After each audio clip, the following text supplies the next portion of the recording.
बदलिब लक्ष्मी बस ना लक्ष्मी बस ना बदलैछंती राज्य सरकार। लक्ष्मी बस परिवर्ते मुख्यमंत्री बस सेवा ना ताकू दियाजिबो। लोकंक सेवा पई 100टी ई बस ओडिशा रे चलाचल करिबो। रथयात्रा अवसर पुरी जीवा पई और परवर्ती समय दर्शनीय स्थान को बुलिबा पई ओडिशा रे मुख्यमंत्री बस चलाचल करिबो। एही सूचना दैछंती इस्पात खनि और परिवहन मंत्री विभूतिभूषण जेना। सबु विभाग समीक्षा करी लोकंक सेवा पई पदक्षेप नेबे बोली से कहछंती। ओडिशा रे समस्त खनिर कार्यक्षम पई प्रयास करिबा सह गोपालपुर एसईजेड रे बहु शिल्प प्रतिष्ठा पई उद्यम कराजिबो बोली से कहछंती। मंत्री विभूतिभूषण जेनाଙ୍କ सह अधिक आलोचना करिसंती कलिंग टीवी दक्षिण ओडिशा मुख्य प्रकाश पटनायक।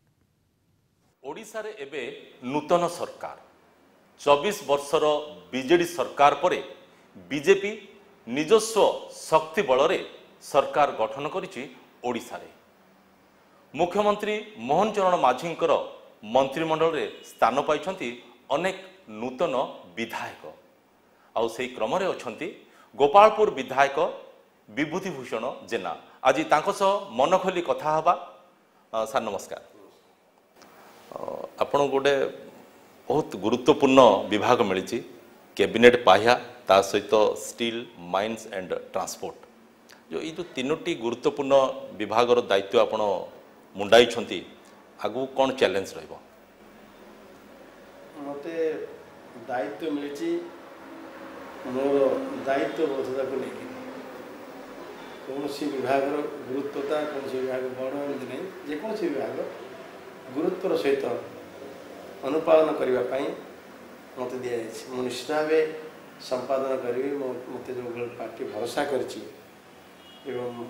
ये गुरुदायित्व मत निश्चित भाव संपादन करी भगवान पाखे आशा रख। विशेषकर परिवहन विभाग जो गोटे गुरुदायित्व आपण तुलाई गोटे चर्चा होची पूर्व सरकार अमल जो लक्ष्मी बस बस पड़ा आपणकर मो बस जो चलता तार भविष्य कौन रही?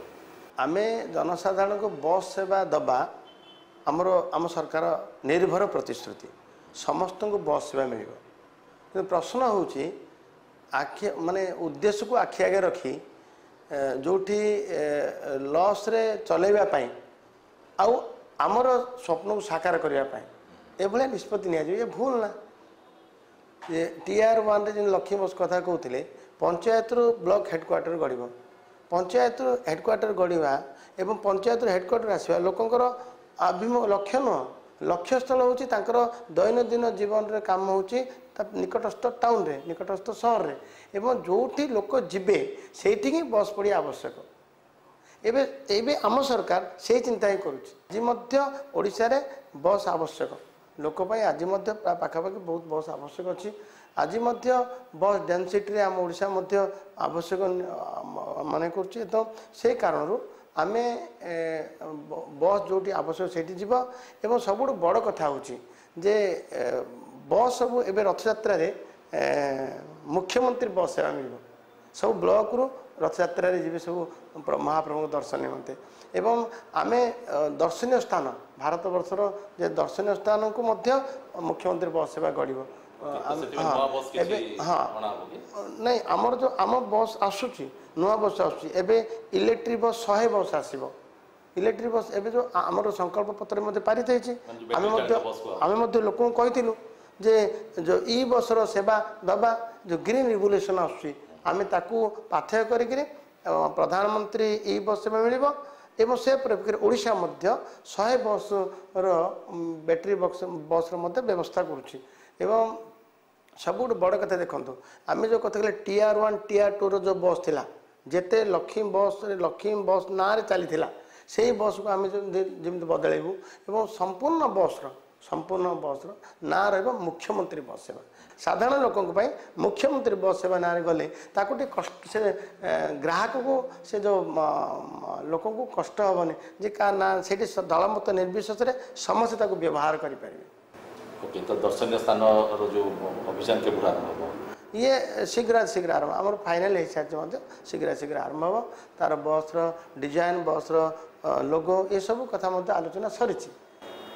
टिकट रे किछि तार रिहाती रहबो एबे टिकट निश्चित भाव रिहाती लोक कल्याण जहाँ आवश्यकता बस स्टाण कहले परिवहन विभाग जदि किसी अघटन घटी जाए बा किसी असुविधा हो जाए बा किसी बस स्टैंड संपर्कित जदि किसी कथा उठे ताहले परिवहन विभाग को आसीबो ताकू आखि आगे रखिकी आम परिवहन विभाग मध्य चेष्टा करुच्ची जे सबू समस्त कथबार्ता करी बस स्टैंड भी दायित्व नब एवं सब बस स्टैंड को कार्यक्षम भी करवा आम आशा करवा जे आगु आपण सब विभाग आपण समीक्षा करेंगे और निश्चित रूपे किसी भल कार्य करेंगे जहाँकि आपणकर बहुत आगु गोटे चिंता थिला जे केमती सठिक ढंग से ओडिशावासी सेवा करेंगे समय कह आम ता ही आशा करवा। गोपालपुर जनप्रशन रवींद्रनाथ बेहरा से प्रकाश पट्टनायक कलेक्टर।